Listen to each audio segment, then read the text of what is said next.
This is the Note Closer Show, where you get the latest developments in distressed note investing and learn the secrets of how you can control millions of dollars worth of property for pennies on the dollar. Get educated and entertained by someone who has closed thousands of deals and lives to support you in achieving the same.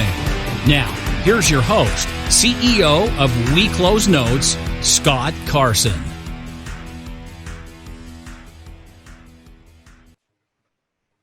Good morning, good afternoon, good evening, everybody. Welcome to this episode of the Note Closer Show. As always, Scott Carson, excited to be here with you today, whether you're watching this, listening to this, catching this live, catching this as a replay, or listening to this into your car. Well, maybe you're just sitting in the driveway of your car because you're not really driving anywhere. You're probably not at the gym. You're maybe outside, like running around your block a little bit like I like to do. But we're honored to have you guys listening to this episode. And I will tell you, this is probably going to be one of the most valuable episodes that you're going to listen to, because we've got our awesome return guest, Mr. Merrill Chandler, join us here again this month. And we're going to discuss something today that I think many of you are going to be interested in. We're going to be discussing the 3 pillars of pandemic pivoting to make sure you're profitable. I can throw another P in there if I can think of it.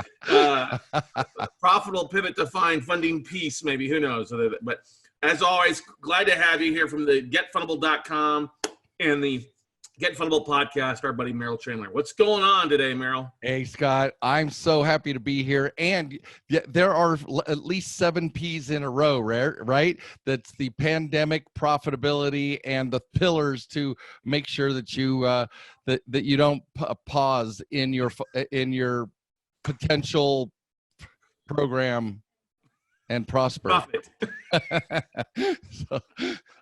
Awesome. Yeah, glad to be here. So yeah, love it. Love your listeners. And we got some great things to talk about today. Oh my, we are pivoting like mad people. I'm on my 3rd of a 4-week sprint where we're just reshaping and retargeting all of the vast amounts of tech, our FICO relationships, the coaching we're receiving, and how we can prepare our listeners, your listeners, real estate investors, entrepreneurs, how we can prepare them to literally slingshot their way through and after this kind of oncoming recession, right? So thrilled to be here.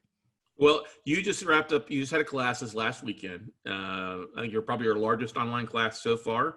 Yeah. And got some new things that we'll talk about later on. But let's dive into those 3 pillars that we were talking about beforehand, because, you know, that's the biggest thing. I think so many people out there are coming from a spot of fear, of panic, I guess you could say here.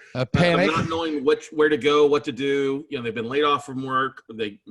They're cut back, furloughed, or their hours have been dramatically reduced as they're online or working from home, or one spouse is not working and they're trying to cover everything up here. So why don't we dive into that first and foremost, huh, Merrill? Yeah. So the three pillars are is thrive. How do you thrive? Because some people are prepared. Some people are in a position, either cash position, liquid asset position. They learned from previous recessions, including and especially 2008. They learned what it needs to take to thrive, right?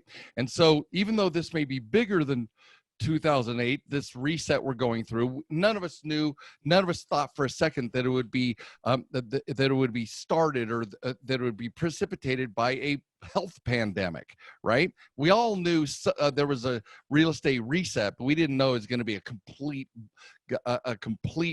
recasting of the marketplace based on a health pandemic, right? So how to thrive? What are the strategies to literally be able to be ready to acquire the business credit lines, be able acquire the business credit so that you can take advantage of the things that are going to be available here, whether it's 6 months, 12 months, 24 months, it is coming. We are going to be able to acquire more assets. So thrive. Some of us may not be quite at the thrive category. We're looking to just survive. Like you said, the people have been furloughed.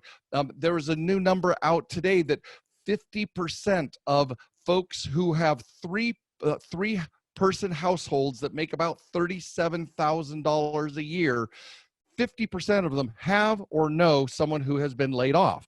That is huge, right? And so that's not going to take, it's not a V recovery. It's going to be more like an L recovery, right? And so how do we survive? How do we protect our credit, even if we've been laid off? What are the ways that we can do to take care of our families and our loved ones and protect the greatest asset we have, which is our financial relationships with lenders, our financial reputation? And then the third is for those of us who aren't quite able to even survive, and we're kind of sliding down the slippery slope, but we're ready to go late. We're ready to have a 30-day lates and collections, and those things are coming at us. And there are a certain number of people where it is true. The $1,200 we got from the kind of the piecemeal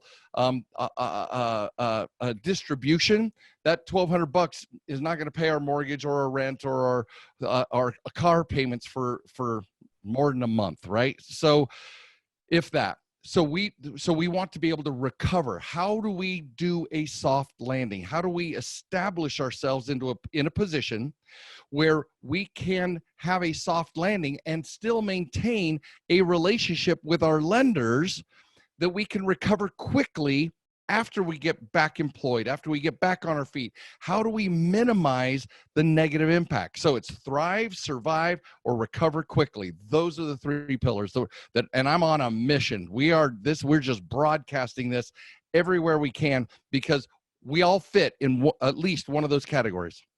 So let's dive into the survive category first before we get, because we talked about, I think so many people realize that, yes, we're going to see non-performing. I mean, I'm already getting bombarded from banks and lenders asking me if I want to buy their performing stuff right now at a bit of a discount. I'm like, I mean, we're not even started this process yet. Exactly. Like, hey, are you buying? You want to buy our stuff? I'm like, no, you still want too much for it. I need a little bit more. Just because I haven't gotten a haircut in a month doesn't mean you don't deserve a haircut in a month. Yeah, right. But not quite a buzz cut. But let's talk about that survive aspect. Okay. What are the big things for our listeners out there that are laid off? They don't have the money coming in. What are the things that they should be doing? All right. First, the first thing we want to know is that your behavior is being measured by the borrowers. If you've listened to any of my podcasts, Scott's podcast, we've talked about borrower behaviors, right? And so your behaviors include paid as agreed, paying on time, things like that. If you're going late, not even 30 days late, you're not delinquent yet, but if you're trying to scrap together the money and family and friends are helping, whatever's going on, if you're a day late, 2 days, 3 days late, they're able to measure that there is something it's not all right in River City, right? So they're measuring this. So just know that your lenders know where you are. So the first and most important thing in survive mode is communicate. The problem with communicating with your lenders is that the hold times are unbearably long. So start a game of chess or Monopoly. A game of Scrabble is not long enough. Start a game of chess or Monopoly and get on the phones and talk to them. Here, the key is to get your notes, get your situation into the notes. You want to tell them, this is what's happening. I've been laid off. I want to do right by you. Communicate that you want to honor and respect the money they have lent you, whether it's a mortgage, an auto loan, a student loan. We'll talk about the types of loans that have exceptions. Your credit card payments. You want to establish a documented relationship that you are consciously aware, because the way this system works is if you're just letting your 30-day late, 60, 90 collections and all that stuff, then you're going to be part of the machine. If you are in the risk department, if you are communicating with your lenders, you're going to be special cased. You're going to be where there is more consideration and more options will be available to you than those who are just letting something die a slow and painful death. So when it comes to survival mode, let's talk about student loans. Student loans have been given a moratorium both on interest being charged and on being able to until September 2020. So no payments are due on student loans and no additional interest is being charged. I believe it was from March onward. Now, part of your survive is if you have the resources and you can still make some of these payments, it's a great time to, and again, a test requires communication, but you can actually call and lower some of you have student loans where the interest is above the original loan amount, right? Because it's been in deferment or whatever. You can use money to pay down, use this time period to actually pay down some of the interest and get it under that 100% loan amount, because that's counting against you as well. So that's a wonderful, wonderful survive, because you're sending a message to the lender, hey, we're not charging them anything, and they're making payments to put their house in order in their relationship with us. And let's go to auto loans. Auto loans are coming out in, they're fire sailing. These 0% interest has always been a thing, but they're actually, it appears in everything that I'm looking at, it appears that they're even lowering the standard for 0%. So if instead of a 740, it's a 720 or a 710 credit score in order to get the 0% financing. Go to my boot camp to learn how to actually make sure that you're not being taken advantage of, because they're fire sailing these cars. And what they're counting on is making money on the back end, because you don't know this game. And they're going to make a crap load of money off of you by the type of approval they give you. There's a whole thing about this. So if you're surviving, if you need to buy a car, if that's part of your game plan, then you guys, you've got to go to getfundablebootcamp.com and register for the boot camp. There's one nearly every month, but you need to learn how to save money on the financing, not just save money because they're giving the damn cars away. So that's part of your survive. Some lenders are allowing the forbearance of loans, auto loans or otherwise. Now, this is where the kind of the path diverges. You got to know which one you're going to look at. Number one, when you are, if you do not have to use a forbearance or a payment deferment, you're going to strike much higher on their fundability charts with coming out of the recession. You're literally going to have more opportunities later because you had their back during the times of stress and pressure. Think of it. Every one of us have relationships. Every one of us, we know that when our spouse, our partner, a business is under stress, that's when we're the worst human beings, right? Generally speaking, we're horrible and the greater the stress, the more aggravated we can be. Well, the bottom line is lenders are measuring this behavior. And if you show up, you have their back. Remember, they gave you money. It isn't some institutional thing. They're measuring the quality of your relationship with them. If you have their back, if you treat their money with deference and respect, and you don't need to take advantage of the moratorium to survive, don't do it, or wait as long as you can to do it. It's not going to go away for a minute. And everybody may get 6 months, whether that 6 months is now or later. I would defer. Your survival strategy is to defer as long as possible, or I'm mixing my terms, to wait as long as possible to take advantage of those programs. They're not going to go away.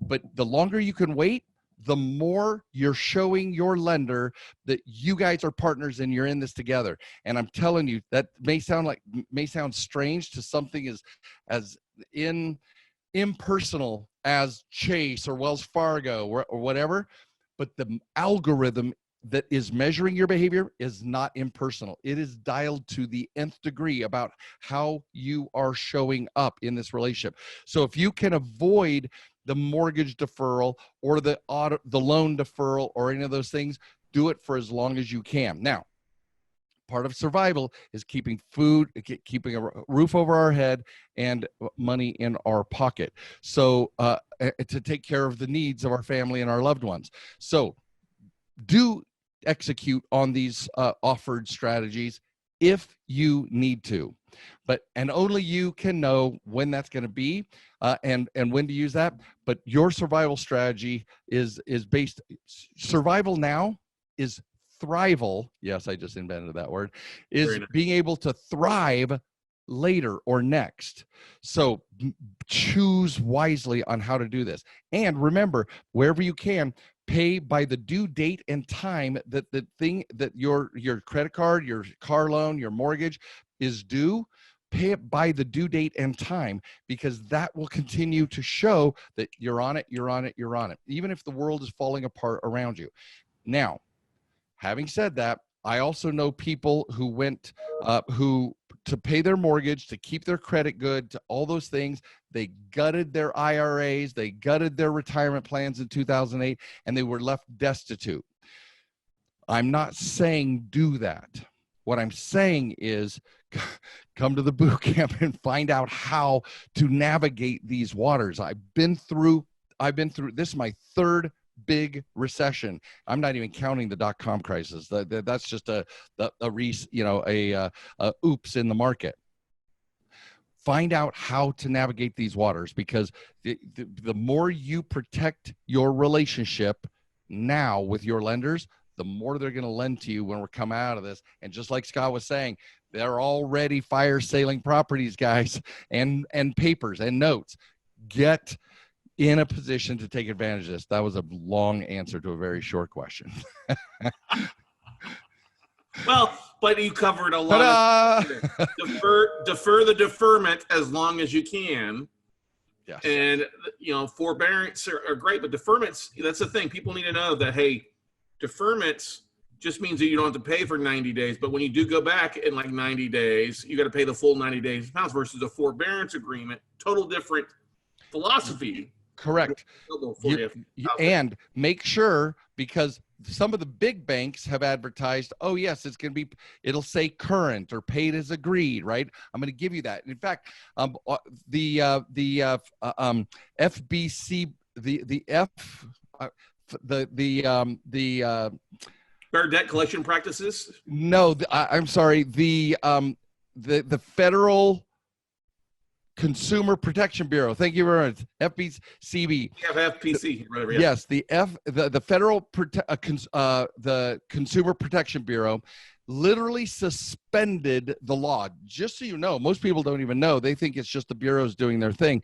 There is a law that states that you have to report the activity, and then you can navigate or negotiate to have an item removed or whatever. But they're supposed to report the activity. So that's law. It can't be just will o' the wisp. I think I'm going to report these guys. So they suspended that. They suspended that regulation so that the bureaus wouldn't be breaking a law to not report the truth that you missed a payment and it's not technically paid as agreed. So all that had to happen in the background for us to be able to get these deferments or these renegotiations. Now, the other thing is be careful.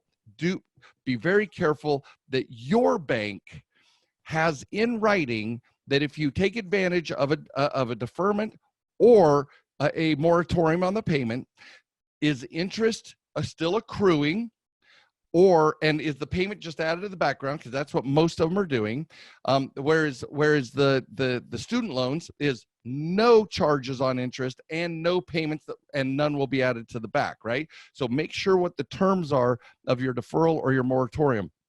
And then once you know what you're talking about, make sure it has in writing that it's paid as agreed or current. I put a slash in there because different bureaus report differently. So will it say paid as agreed, or will it say current? If they're willing to do that, then it's safe. Way back, I was talking about before they started announcing that, I was the guy yelling, make sure you know what the rules of engagement are so that they don't say, yeah, don't pay, and you get a 30-day late. So it's been very beneficent. They've been awesome. The banks are being very, very proactive because they don't want another 2008. They closed down the markets. They stopped lending for like nearly 16 months. They just stopped lending. They don't make any money. We need to keep this partnership going, borrowers and lenders. So when I used to be a banker for JP Morgan Chase, most people might know that or don't know that. Before, I was a mortgage banker on my own, and I was a banker from Chase for 3 years. Did really well, top banker in all of Texas, actually, big state. but I'm still friends with the regional vice president or the Texas manager, the guy that managed all of Texas. In 2008 and 9, or you said 18 months there, they did not approve a single commercial loan or commercial line of credit during those 18 months in all of Texas to anybody. Because they were like, we're going to hunker down. Now, going back to Chase, Jamie Dimon, big honcho over there, says he expects to see the next year or two to be very similar like it was in 2008, 9, and 10, not only with the unemployment losses, but some of the defaults that we're seeing or expecting to see as well out there. So you need guys to be heeding this advice that Merrill is giving you, because it's very valuable. We're going to do an episode here recently. Hey, it's 2008 all over again. What would I do if I could go back and do things differently? Well, hey, I would now have that exact opportunity to do it differently, guys. Be positioned. We were able to help so many clients to be able to thrive or to break even. When I say break even, just no credit loss, no credit gain, but just stay alive, right? Keep their current status. And there are formulas, guys, to how the lenders are going to lower your credit limits or completely close accounts. There are formulas for all of that. It's called the FSSI, the FICO Score Stress Indicator. So this is why we have to know what the rules of engagement are, so we can dodge these bullets and know what the insider secrets are, what they're measuring, so that we can behave in a way that keep our credit lines open and get new credit. I wanted to tell you that think of fundability, getting funding approvals as a target. If you're not fundable, regardless of the financial situation of your personal life or the world, you're not going to even hit that. That's what denials are. You're not even going to hit the target. But if you're fundable, it's a little more sloppy. You can hit the outer rings of this target and still get money. They may be lower limits, they may be test limits, but you're still getting funded, right? We help people build personal and business fundable targets where your scatter chart is the first two rings and the bullseye. If you're not hitting that bullseye, you're not going to get funded in a recession, but you will get funded like mad if you are in a tight scatter chart for your fundability. That means you're doing all the right things. And that's the kind of the thriving part of this is tighten up your borrower behaviors, and lenders will continue to lend. They want to lend to safe borrowers. And there's an entire a new FICO algorithm that measures how much stress you're under. And we happen to have the inside scoop on that as well, right? So that's what we need to do to make sure that if we're what I'm now calling bullseye borrowers, if we're bullseye borrowers, lenders are going to keep giving us money, and we can prepare to swoop all of these performing notes, non-performing notes, whatever your wealth strategy is, you're going to be able to execute on it with very well capitalized. Hitting the target as we need to with that. So question for you, they're just getting mind, if somebody is sitting out there and they've been through a rough time, they've got a balance on a credit card, they've got some outstanding debt, would now be a good time to reach out and try to negotiate that down on a discount? Okay, so I'm preparing an entire section of the boot camp. We call it the recovery. So let's cover, these are great recovery questions. So Sure. Let's talk about that. First of all, there is I call it a degradation process. A paid as agreed account starts degrading if we don't make the payments, and it goes 30, 60, 90, somewhere between 90 and 180 days it goes to collection. Then it can go to judgment, right? And depending on your financial situation, you may go to bankruptcy. Well, there is a soft landing. There are strategies to minimize the negative effect at every single one of those stages by being able to communicate with your lender, by being able to navigate. So one freebie I want to give everybody, if you're going to settle for less than full balance, a particular card, because you're just, you've got the money now, but you're trying to negotiate it, the language you want to read on your credit report is settled in full, not settled for less than full balance. settled in full will actually give you more opportunities. That language won't burn your relationship when the lender's looking at you in the future. If it's settled in for less than full balance, then many times they'll keep you on their blacklist, and you'll what we call the burned list, and they may not offer you money until you pay the difference. So, but there's an entire strategy that the boot camp is going to be sharing about how to protect yourself and how to do a soft landing. Most people go to a bankruptcy attorney to find out how to do a bankruptcy, and since a bankruptcy is attorney is a hammer, everything is a nail, right? That's the only solution. There are bankruptcy alternatives, depending on your situation, where you don't have to burn the relationship with the lenders. If you do a bankruptcy, here's something that nobody knows. You believe that most people believe that because the law says you can do a bankruptcy, that when you come out of that bankruptcy, X amount of time, even if the bankruptcy falls off 10 years later, that the bank can lend you money again. No, you burned that bank. Just because the law lets you be forgiven of the debt, what is it? I forgive but never forget. That's exactly what lenders are not going to give you more money in the future until you've made it right with them from the past, even if you are legally able to absolve yourself of that debt. So be very careful about throwing around the bankruptcy word, because there are bankruptcy alternatives that allow you to, because you're in communication, you're treating their money with deference and respect, you're being honest about your circumstances. There are ways in which you can, every step of the downgrading process, you can insert yourself with comments, risk department narratives, and be able to keep your relationship at least with a heartbeat. It may not be a big heartbeat, but it's not dead. And then you can navigate and build that relationship with better results in the future. And so that's what we call a soft landing. So don't just go throwing around bankruptcy, guys. That is a 10-year event. And no one's going to lend business lines of credit, commercial loans, real estate. Real estate takes it legally, it takes 3 years before Fannie Freddie will backstop a bankruptcy or approve somebody who went through a bankruptcy. And then it's based on other factors as well. And then those lenders aren't going to give you a penny if you burn them. So, or their sister company, like you burn Bank of America, and Wells Fargo will look at you and go, okay, you didn't treat my sister bank over here very well.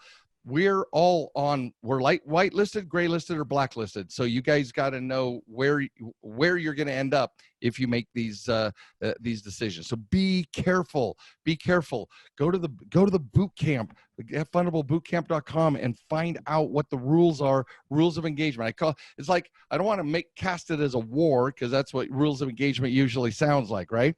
It's not a war. How do we do a legal separation from our partner that is the lender? That's what we have to negotiate with them. And then how can we come back together and be productive partners again at some point in the future? So that's the recovery side. We're talking about how to evaluate a credit repair firm. What does credit repair do for you versus fundability optimization? There's a whole slew of things that people are going to be facing, and we want you to be educated on what that means. Yeah, that's great insight there, because that's, some people don't realize that. They said, oh, I can get a loan straight out of bankruptcy. Yeah, you could. You're not going to like the interest rate. You're not going to like what you've got to bring to the table as down payment. And it's going to be a tier 4 loan. It's going to be a predatory lender who knows how to appeal to your, I need to build new credit profile. And you have tier 4 loans on your profile. Tier 1, tier 2, and tier 3 are not going to look at you. And you're going to be creating a FICO negative indicator that'll follow you for 10 years. even if you didn't do a bankruptcy, it follows you for as long as that account is reporting on your profile. It's not good, guys. You got to know what the hell they're measuring and what you can do about it, so you can navigate these treacherous waters. Yeah. Now, what if somebody finds themselves where their accounts, their lines of credit have been declined or reduced or closed? What are some things that they would recommend? I don't want to take too much secrets away from the boot camp. No. This one, we got to know this. First of all, when I met with FICO, the chief scientist, Ethan Dornhelm, who's the chief scientist at FICO, we asked this question specifically, Brad and I, when we were back. And we said, so 2008, we're meeting with him in 2016, 17, and 18 and 19. And we said, what is when a bank reduces a limit, let's say you got a $20,000 limit, you got $15,000 balance, and they reduce it to 10 grand. Normally that over limit, it's called an over limit, and it's horrible on your fundability. It kills your profile and your score. When you're over limit, do you guys account for that if it's part of a recession or part of a thing? And he goes, nope. Because if you're what we call a professional borrower, he said, if your performance data is in alignment, they're not going to reduce the limit. So you did something, you're doing something that is causing them to protect themselves against you. So, as I always say, we're in charge of our own approvals. We're in charge if we know the rules of the game, if we know what behaviors they're doing. So just know, if they reduce a limit and you're over limit, your new balance or your balance is now over the new limit, you're getting killed in future fundability. So the ways to do this is, while we have the resources now, we have what are called doomsday protocols. We introduced it in this last boot camp the very first time. Doomsday protocols about surviving, right? And I'm telling you, we don't have enough time because it was like a 2-hour section of the boot camp. But when you implement doomsday protocols, you can actually use your current cash flow and or assets to imagine if your financial reputation is the most important asset you have, and you're sitting on some properties and you're like, I don't want to let go of my properties, thinking that it's okay to trash your financial reputation just to keep on to a house. I'm telling you right now, the house is easier to reacquire than your financial reputation. So liquidate a property, lower your limits, lower the things, know what the boot camp, we talk about knowing the difference between what gets reported on your personal profile versus on your business profile, and you're ratting yourself out. If you're carrying balances, and even if it's fix and flip, buy and hold, whatever it is, and you're putting things on your personal credit, you're going to get caught with your pants down at some point. We've got to make that move over to true business credit. And a Spark card and a Discover Business are not that answer, because those report to your personal. I know I'm way off in the weeds now, but the point is that you got to know what's going on. If I've been telling my clients, if you are liquid, or if you have a property, just one that you can liquidate, pull that, even at a, because you're not going to get everything you wish you could out of it, but it puts another $10,000, $20,000, $50,000 or more in your pocket to put your financial reputation house in order. I'm telling you, it's the greatest thing that you can do. The next thing I tell people to do is put 3 months minimum, 6 months preferable, and if you can afford it, 12 months of prepayments on your mortgage, your car, your student loans. And don't put it in a savings account, put it as credits on your loans. Those credits on your loans, guys, are going to be lifesavers, because they feel safe that they get to tap your money to take care of your payments. And there's so many strategies we're going to be talking about, guys, in the boot camp, of literally what to do when you get out of the boot camp to go do and take care of it. And that house, to sacrifice something on that asset, I use the example. It's easier to sell a yacht today than to ruin your credit and never have a yacht again. So let's contract. If we have to contract, let's contract intelligently and deliberately to protect your reputation. That's the bottom line, because your reputation is going to put money in your pocket for literally years to come. We got to protect it, but not give away all of our cash to survive if it comes to that. So that's why we have the 3 areas: thrive strategies, survive strategies, and then recover strategies. Yeah, that's the big thing is there will be a lot more assets. There'll be a lot more yachts you can get a lot cheaper here. Yes. So many yachts to buy. So many yachts to buy. I'll tell you a funny story. During the 2010, I was down in Florida. I spent a big chunk of time down in South Florida, around Miami, around Naples, Marco Island, high dollar rent down in Marco Island. Okay. And I started getting bombarded, especially from Oceans Bank and U.S. Treasury banks, with a list of notes on boats. And in dry dock, like boat storage companies who were storing, and people weren't paying the rental fees, weren't paying the storage fees each month. So they basically repo the boat and then sell the boat off for discount. And so I flipped a couple boat loans, a boatload of boat loans we saw. But boats are one thing that don't work very well if they're not being operated. That was the biggest thing, is if it's not being operated, a lot of people go in and rip out the radio and the satellite stuff. And, a boat is not being operated since it's still in the water, deteriorates. Correct. Depreciating assets. So if you've got a yacht right now and you're overpaid, you might get it sold, because you can always go back. As they say, the best 2 days in any type of boat owner's life is the day they buy and the day they sell their boat. Yes. Right? Oh, well, I heard a different way. If it flies, floats, or something else, rent it. So that's my go-to. But I'm going to tell you, there are so many powerful things that we can do to literally protect ourselves, insulate ourselves from loss, that are all perfectly that will help us, right? And then it's like cleaning our financial house, and then we're ready to go back at it again.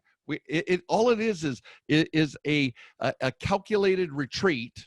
Well, I call it a contraction, right? A deliberate contraction, a strategic contraction, and then we just start growing again. And because your financial, guys, if you've heard me say this before, your financial reputation, I'm not talking your credit report, I'm talking your financial reputation, your relationships with banks, and your reputation with your vendors, your the people in your lives that you buy homes from, buy notes from, etc.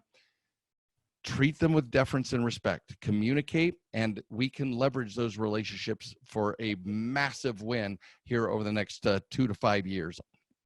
Yeah, definitely. Now let's talk about, because you've tweaked the boot camp a little bit. When's the next boot camp? And let's talk about. Yeah, the boot camp is 2 weekends from now. So today's Thursday. It's on May 1st and 2nd. It's a Friday and a Saturday this time.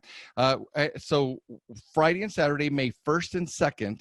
And we're going, and we had over 100 people in our last one, and the demand is really, really high, because people are like, what do I do? Right? And we had one group that said, I've heard you 3 times. I thought your presentation was awesome, but now I want you to talk to all my real estate goddesses down in LA, because I want to know now. It's like credit isn't just a nicety because people are doing their own thing, building their real estate businesses. It's like, how do I save my soul? Right? So that's why we're pivoting on the boot camp and making sure everybody has the tools to thrive, tools to survive, and tools to recover. So it's soft landing, guys. It doesn't have to be ugly. It does not have to be ugly. The 3 pillars of pandemic credit is what we should probably call this episode. Right. Oh my word. Yes. Now you've been busy on that side, so we got the May 1st and 2nd. It's a Friday, Saturday for you. Correct.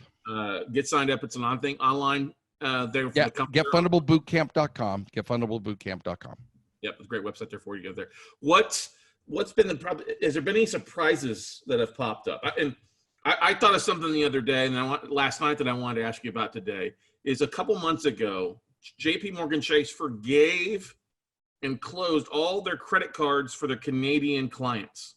They literally forgave the debt like that. Like you don't owe us anything anymore, and we'll refund your most recent payment back to you. Do you think anything like that will happen here in the United States with anybody? Okay, the difference between Canada, because remember, the banks are nationalized in Canada.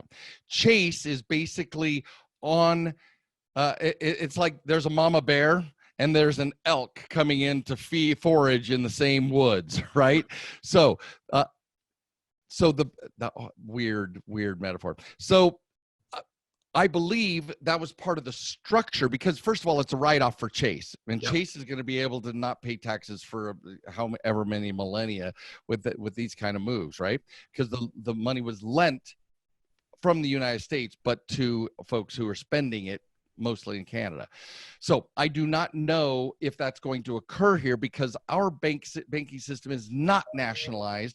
And so that would occur likely and only if the federal government or the Fed says we will compensate you for just like on because notice the mortgages, Fannie and Freddie, you don't have the payment moratoriums broadcast as much when you're on the double jumbos that are portfolio loans for Chase or Wells. You're getting it for your Fannie Freddies, right? Yeah. So because they're being backstopped by the feds. But if the feds were to say, hey guys, backroom conversation, too big to fail, we will compensate you for principal and or interest if you literally just say forgive the debt, then that is the only scenario that I see that it would happen. Now, I'm not saying we never. It was so funny. This is not a political statement. I'm not a politico. I just found it funny that there were individuals who were running for office saying everybody needs a national income.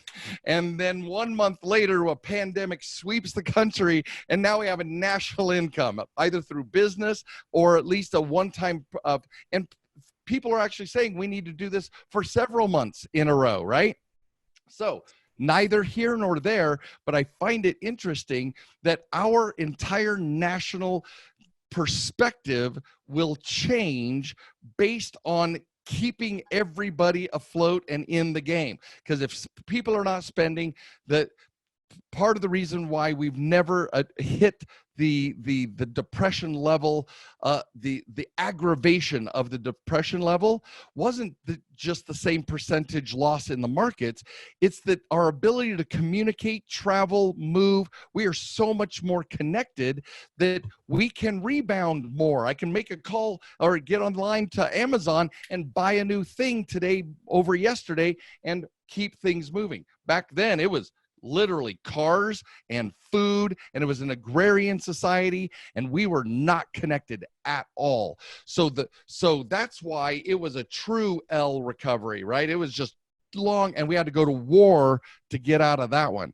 I believe that the connective tissue is the feds may come in and say, oh, by the way, we did it with Fannie Freddie, we did it with student loans, we're backstopping those. Well, we're going to do a $5 trillion payout to the markets, and everybody stop paying their things for 6 months or 12 months, and it'll be auto loans or whatever the banks are carrying. I don't see it not happening. I just know that it won't be the same way that did in Canada, because Canada is a nationalized banking system, and now you got foreigners who are I don't know if they're being told to leave, but it was like, hey, get the hell out of here. We're drawing a wall against American, perhaps even banking system until this sorts out. Yeah, it'll be interesting to see what's going on there. I've noticed immediately, you mentioned a couple of things. I've got, in the last 2 weeks, I've had more emails from our mortgage origination buddies and companies that I track talking about, hey, we're no longer doing jumbo loans. We've put the kibosh in jumbo loans. Or now, instead of going with requiring zero reserves, we now want 6, 12, or 18 months of reserves. Before we'll cover it, because there's no federal backstop, right? Yep. Fannie Freddie is taken care of. If they keep writing loans, it's because the Fed's telling them that we're open for business and we just want to keep people moving into their homes or taking advantage of lower interest so their payments are more manageable, blah, blah, blah, right? So, yeah, there's a lot of I do not like to celebrate things that are harmful to my neighbors, my friends, my tribe, but when we're prepared, when we know the rules of the game, all of this becomes fascinating. It becomes like a chess game. What's the next move? What's our next move, right? How do we know the playbook, the lender playbook, and anticipate their moves? This is awesome when we know what game is afoot. Exactly. Merrill, what's the best way for people to get signed up or connect with you that are listening to this maybe for the first time or new? Yeah. Okay. So guys, I'm going to rattle this off because I've got something for everybody. Free, getfundablepodcast.com. Free of charge. Just getfundablepodcast.com. Just start listening to the stuff. Now, some of it is going to be applied to last month and 20 months from now. May not necessarily apply here, so that's why I refer to the boot camp. That for $8.77, I believe is what the shipping cost is. I'll pay for the book. Go to getfundablebook.com, or you can go to getfundablebook or just getfundable.com, and that you will be able to see the podcast links, the book links, and the boot camp links. But go to the boot camp. Find if you're in a position to thrive. Find out how to thrive according to what lenders are going to lend to now, not what they were lending to a few months ago. If you need to survive, come and get your doomsday protocols in place so you know how to make this happen for yourself, and at least break even credit wise, right? And then if you're already on that slippery slope, come and find out how to. It's worth it. It's so inexpensive. Just come and find out how to prepare yourself for a soft landing so that you can recover quickly and take advantage of what's happening on. So go to getfundable.com and you'll find the book, the podcast, and the boot camp links are all right there. Guys, do something because this is going to be bigger than 2008. I believe it. I think you were right on to that. You're hitting the nail on the head there, Merrill. I agree with it too. So we're doing things here and to take advantage of that. I love what you shared with us today. Everybody should listen to that and take heed from the credit messiah, as we like to call Merrill. I'm going to create it and put your face on Jesus's body. Well, that might be a little far for our beloved Christian friends, but do know this.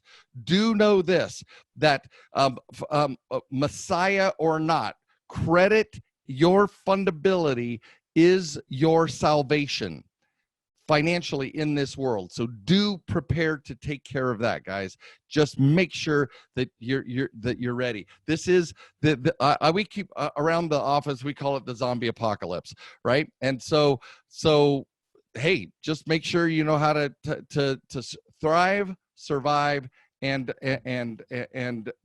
prepare for a soft landing. I don't want to catch you mid slide if we could prevent it all right now. Okay. But thank you so much, Merrill. Guys, gals, go take some action. Listen to what Merrill had. Tap into the resources he's provided there. Get signed up for his next 2-day boot camp. You will love it. It will be 2 of the most impactful days. And I say this as not only just a friend, but also a client of Merrill. A mutual, yeah. And you've been to how many now? I mean, you check in all the time. I've been to at least 3 or 4. I know. Yep.